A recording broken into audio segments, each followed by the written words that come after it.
मिला के हमारी सरकार इस उत्तराखंड को विकास के लिए बजट देने के लिए जो हमने बात की थी वो हमने दी है।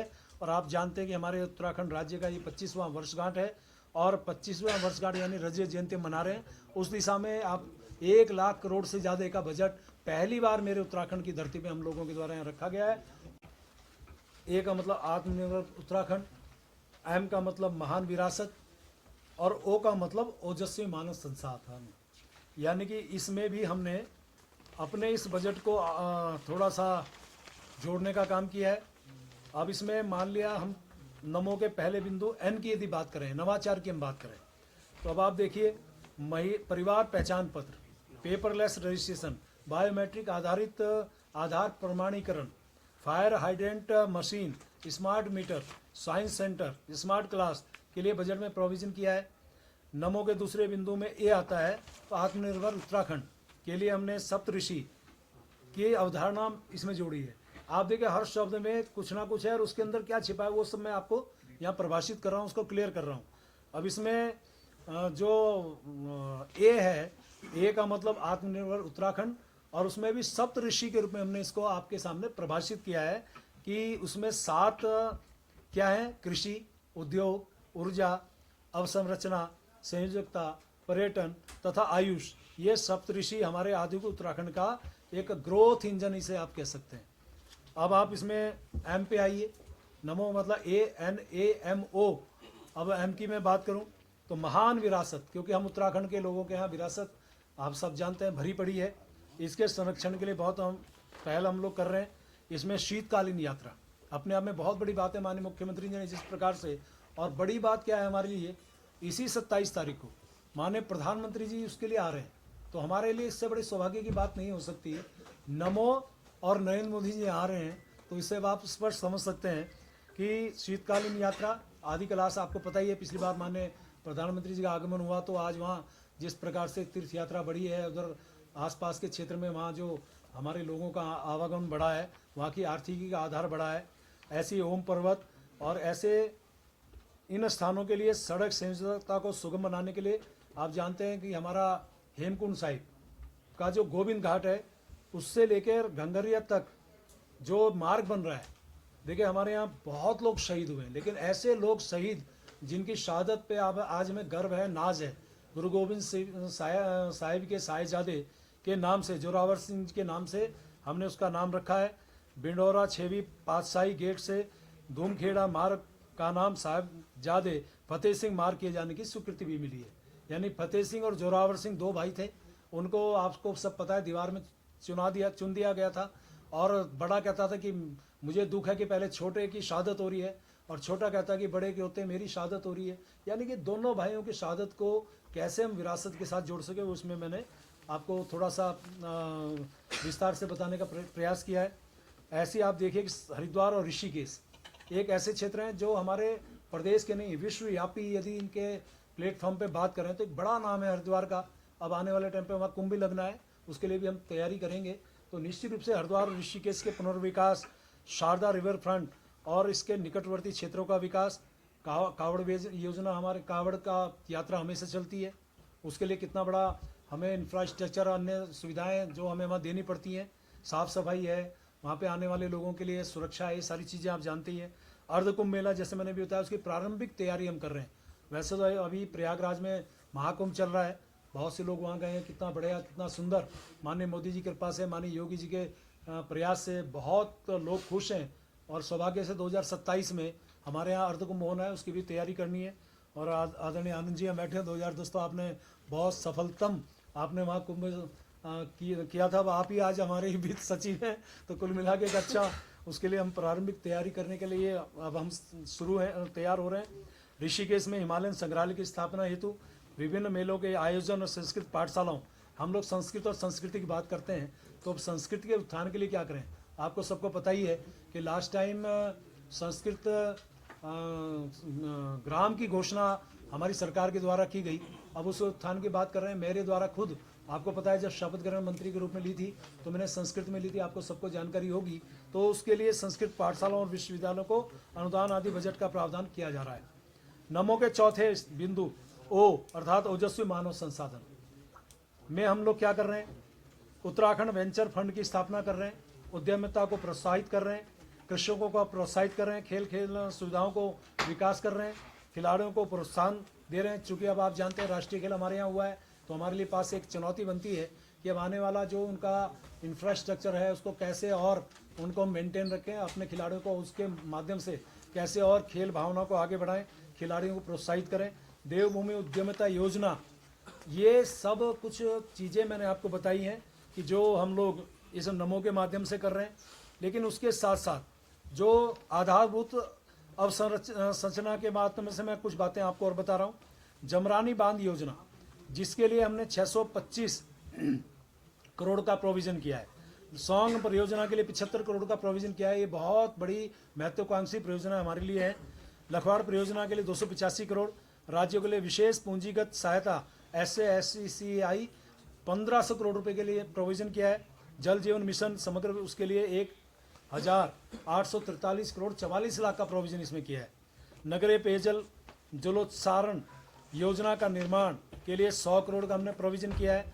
अनुसूचित जाति बाहुल्य क्षेत्रों में अवस्थापना सुविधाओं का विकास के अंतर्गत, कल हमारे एक माननीय सदस्य कह रहे थे इस समाज के लिए क्या किया, तो हमने बताया ना कि हम हर वर्ग हर क्षेत्र को हम लोग इसमें कहीं ना कहीं कुछ ना कुछ प्रोविज़न कर रहे हैं। उसके लिए हमने 60 करोड़ का प्रोविज़न किया है। अल्पसंख्यक बाहुल्य क्षेत्रों में विकास, अब अल्पसंख्यक की चिंता कुछ लोगों को ज़्यादा होती है, लेकिन उसके लिए भी हमने प्रोविज़न किया है। उनके जो विकास संबंधी निर्माण होंगे उसके 8 करोड़ का हमने प्रोविज़न किया है। लोक निर्माण विभाग के अंतर्गत पूंजीगत व्यय में अब देखिए कितना बड़ा हमने सड़कों के लिए, पुलों के लिए, सहकारिता किसान कल्याण योजना के लिए 85 करोड़ का हमने प्रावधान किया है। किसान पेंशन योजना अंतर्गत समग्र रूप से लगभग 62 करोड़ 18 लाख का हमने प्रोविज़न किया है। हाउस ऑफ हिमालयाज़ के लिए बहुत बड़ा काम, हालांकि ये नवाचार भी कह सकते हैं और ये किसानों के हित में भी कह सकते हैं, इसमें 15 करोड़ का प्रोविज़न किया है। मिशन अप्पले योजना के लिए 35 करोड़ का प्रोविज़न किया है।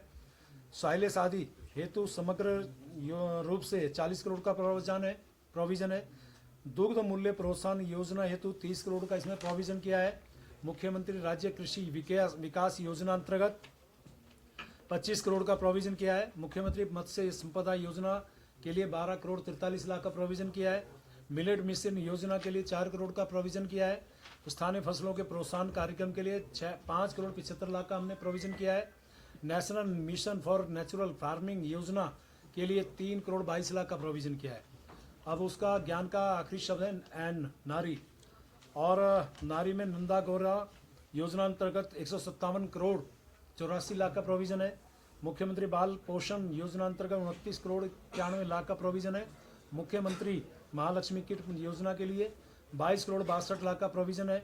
मुख्यमंत्री वात्सल्य योजना अंतर्गत 18 करोड़ 88 लाख का प्रोविज़न है।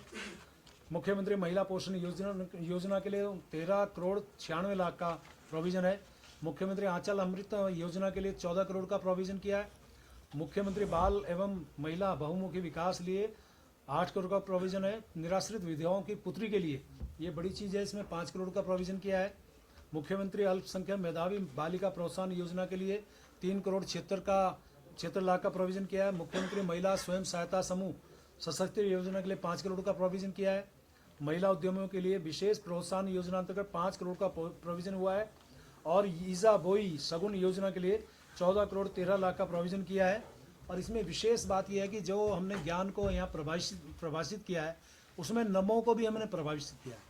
ये नमो शब्द भी एक ऐसा है जिसमें हमने जो अपने इस पूरे प्रदेश के सर्वांगीण विकास की जो हम बात कह रहे थे, तो उनसे हमने नमो को भी, अब मैं आपको उसको थोड़ा और क्लियर से मैं बताना चाहूँगा।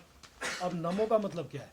नमो टेक्नोलॉजी मॉडल के अनुसार ITI के उन्नयन हेतु 63 करोड़ का प्रावधान, शिक्षा के अधिकार अधिनियम की प्रतिपूर्ति हेतु 178 करोड़ 83 लाख का प्रावधान, 9वीं से 12वीं तक के विद्यार्थियों के लिए निःशुल्क पाठ्य पुस्तक हेतु 59 करोड़ 41 लाख का प्रावधान, कक्षा 1 से लेकर 8 तक के विद्यार्थियों हेतु निःशुल्क जूता और बैग की व्यवस्था के लिए 23 करोड़ का प्रावधान, विद्यालय शिक्षा छात्रवृत्ति के लिए 15 करोड़ का प्रावधान, उच्च शिक्षा छात्रवृत्ति के लिए 15 करोड़ का प्रावधान, उदयमान खिलाड़ियों की छात्रवृत्ति हेतु 10 करोड़ का प्रावधान, बालिका शिक्षा प्रोत्साहन साइकिल योजना के लिए 15 करोड़ का प्रावधान, साइंस सिटी और विज्ञान केंद्रों हेतु 26 करोड़ 64 लाख का प्रावधान, विज्ञान केंद्र चंपावत हेतु 10 करोड़ का प्रावधान, खेल महाकुंभ हेतु 15 करोड़ का प्रोविजन किया है, युवा महोत्सव के लिए 5 करोड़ का प्रोविजन किया है, मुख्यमंत्री युवा मंगल दल स्वावलंबन योजना के लिए 5 करोड़ का प्रावधान इसमें किया गया है।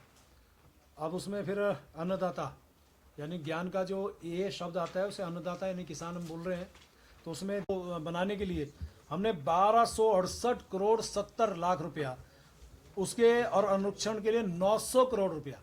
अब आप देखें ना, लगभग 2100 करोड़ से ज़्यादा जो फंड है वो हम सिर्फ पीडब्ल्यूडी के उस रख रखाव और उसके बनाने में हम दे रहे हैं। ग्राम्य विकास के अंतर्गत PMGSY उसके लिए 1065 करोड़ रुपए अलग से दे रहे हैं। यानी कि हम इसी मद में देख लें तो लगभग 3200 करोड़ रुपया 3200 करोड़ रुपए लगभग हम सिर्फ सड़कों के उसमें दे रहे हैं। ये अपने आप में दिखाता है जो हम कनेक्टिविटी की बात कर रहे हैं। अब आप देखिए यहाँ से जो दिल्ली से यहाँ तक आ रही है, देहरादून तक जो ये जो रोड आ रही है एलिवेटेड रोड, ये उसमें अलग है, ये हम अपनी तरफ से कर रहे हैं और ये लाभ हमें और ज़्यादा देने वाला है, क्योंकि आने वाले टाइम पे, क्योंकि चाहे चारधाम यात्रा के माध्यम से, चाहे हमारे यहाँ कुंभ के माध्यम से, चाहे कावड़ यात्रा के माध्यम से, चाहे अन्य पर्यटन के माध्यम से या तीर्थाटन के माध्यम से, लोगों की जिस प्रकार से यहाँ पे एक कहना चाहिए कि जो फ्लोटिंग पॉपुलेशन है, मैंने पहले भी एक बार कहा था कि हमारी पॉपुलेशन लगभग 1.25 करोड़ है, लेकिन हमारे यहाँ लगभग 6-7 करोड़ फ्लोटिंग पॉपुलेशन अभी आ रही है, और जब ये रोड स्टार्ट हो जाएगा तो ये पॉपुलेशन और बढ़ेगी। तो उन सब के लिए हम लोग प्रयास कर रहे हैं। और इसके साथ साथ अब UCC की हम बात कर रहे हैं। UCC अपने आप में आज हमारे प्रदेश को पूरे देश में एक नाम हुआ है, पहला प्रदेश है स्वतंत्रता के बाद कि जिसने ये UCC लागू किया। हालांकि हम पहला शब्द इसलिए बोल रहे हैं, गोवा में पहले से ये है, तो इसलिए हम अपने प्रदेश को सब हम लोग जितने आप भी होंगे और हम सब मिलकर हम लोग गौरवान्वित थे, उसके लिए हमने 30 करोड़ रुपए का प्रोविजन किया है। परिवार पहचान पत्र जिसकी मैंने अभी बात की थी 10 करोड़ 28 लाख का हमने प्रोविजन किया है। राज्य आंदोलनकारियों की पेंशन के लिए देखिए, हम लोग आंदोलनकारियों के लिए हमेशा गंभीर रहे हैं। प्रवर समिति का चूंकि मैं अध्यक्ष था, उन आंदोलनकारियों के कार्यों के लिए, उनके आश्रितों के लिए 10% का प्रोविजन, उसका विस्तार से पिछली बार मैंने बताया था, उसके लिए भी हमने उस पेंशन के लिए 48 करोड़ का हमने प्रोविजन किया है। गौ संवर्धन एवं निराश्रित पशुओं हेतु 70 करोड़ का हमने प्रोविजन किया है। और जो हमारे यहाँ गैरसैंण में अवस्थापना, गैरसैंण की बात हमारे लोग बहुत करते हैं, लेकिन पहले क्या किया मुझे कुछ नहीं पता, लेकिन मैं ये कह रहा हूँ कि हमारी सरकार निरंतर उसके अन्य विकास के साथ साथ हमने इसमें 20 करोड़ का प्रोविजन किया, और गैरसैंण विकास परिषद के लिए 5 करोड़ का अनुदान भी साथ में हम लोग दे रहे हैं, उसमें भी प्रोविजन किया है। लोगों के स्वास्थ्य के लिए अटल आयुष्मान योजना, कितना बड़ा काम आज एक एक हमारे उत्तराखंड वासी के लिए हो रहा है। लगभग 550 करोड़ रुपया हम उसके लिए भी प्रोविजन कर रहे हैं। राष्ट्रीय स्वास्थ्य कार्यक्रम, राष्ट्रीय शहरी स्वास्थ्य मिशन के जो समग्र रूप से ले, इसमें 989 करोड़ 74 लाख रुपए, लगभग कह सकते हैं 990 करोड़ का प्रोविजन हम लोगों ने इस मद में किया है। और ऐसे ही आप देखिए, ग्राम्य उद्यम वेग वृद्धि परियोजना अंतर्गत लगभग उसके लिए हमने 150 करोड़ का प्रोविजन किया है। स्प्रिंग एंड रिवर रेजिवेनेशन प्राधिकरण सारा के अंतर्गत जो प्रोविजन है वो 127 करोड़ रुपए का है। मुख्यमंत्री स्वरोजगार योजना के लिए हमने 60 करोड़ का प्रोविजन किया है। मुख्यमंत्री पलायन रोकथाम योजना के लिए 10 करोड़ का प्रोविजन किया है। इसके साथ साथ हम कुछ नई योजनाएं लेके आए, वो मैं आपको जरूर यहाँ पे बताना चाहूँगा। इन योजनाओं का नाम है वेंचर फंड की स्थापना, रिवर फ्रंट डेवलपमेंट परियोजना, प्रवासी उत्तराखंड परिषद, UIIDB को परामर्शी सेवा एवं service sector subsidy, Renuka ji बांध जो हमारे यहाँ हिमाचल में बननी है उसमें हम अपना अंश देते हैं, 10 करोड़ का उसमें प्रोविजन किया है, तो वो भी हमारी यहाँ से अंश पूंजी जाएगी। उसका भी एक नई योजना हमारे यहाँ है। स्मार्ट सिटी के अंतर्गत जो इलेक्ट्रिक बसें हैं उसके लिए मैंने बताया था 6.5 करोड़ का हमने प्रोविजन किया है। चूँकि ये नया है फंड में यानी कि बजट में, तो मैं इसलिए उसका उल्लेख कर रहा हूँ। खेल विश्वविद्यालय की स्थापना, होमगार्ड कल्याण कोष की स्थापना, मादक पदार्थों से संबंधित अभियोग में कार्रवाई के लिए पुलिस कर्मियों आदि उत्साहवर्धन हेतु रिवॉल्विंग फंड की स्थापना, सैनिक विश्राम गृहों के साज सज्जा के लिए हमने प्रोविजन किया है। यानी ये नया फंड हमारे यहाँ हुए हैं लगभग। अब आपके सामने मैंने अपना पूरा विषय रखा है, और मुझे लगता है कि ये बजट पूरी जनता के लिए, पूरे उत्तराखंड और उत्तराखंड वासियों के लिए, उनके सर्वांगीण विकास के लिए माननीय मुख्यमंत्री जी के मार्गदर्शन में इस बजट को मेरे द्वारा यहाँ प्रस्तुत किया गया। और आप ये भी जानते हैं कि ये परंपरा मैंने स्टार्ट की थी कि जब मैं पहली बार वित्त मंत्री बना, तो जितने भी हमारे स्टेक होल्डर्स हैं, जितने हमारे जनता है, हम उनको एक व्हाट्सएप और ईमेल के माध्यम से उनसे भी हम सुझाव मांगते रहे हैं। जो भी सुझाव बजट से संबंधित होता है उसको हम इसमें जरूर जोड़ते हैं। और कुछ हमारे सामने जब सुझाव आते हैं, क्योंकि सरकार में है, हर आदमी अपनी बात बताता है, उसे नहीं पता कि वो सिर्फ बजट में उसे अपनी बात रखनी है। फिर भी यदि कोई अपनी बात रखता है, ये मैं इसलिए स्पष्ट कर रहा हूँ, सुबह मेरे से किसी ने पूछा था तो मैं इसलिए स्पष्ट कर रहा हूँ, उनकी उन बातों को जो विभाग से संबंधित है हम उनके विभाग में भेजते हैं। कुल मिला के हमारी सरकार इस उत्तराखंड को विकास के लिए बजट देने के लिए जो हमने बात की थी वो हमने दी है। और आप जानते हैं कि हमारे उत्तराखंड राज्य का ये 25वां वर्षगांठ है और 25वां वर्षगांठ यानी रजत जयंती मना रहे हैं। उस दिशा में आप 1 लाख करोड़ से ज़्यादा का बजट पहली बार मेरे उत्तराखंड की धरती पे हम लोगों के द्वारा यहाँ रखा गया है।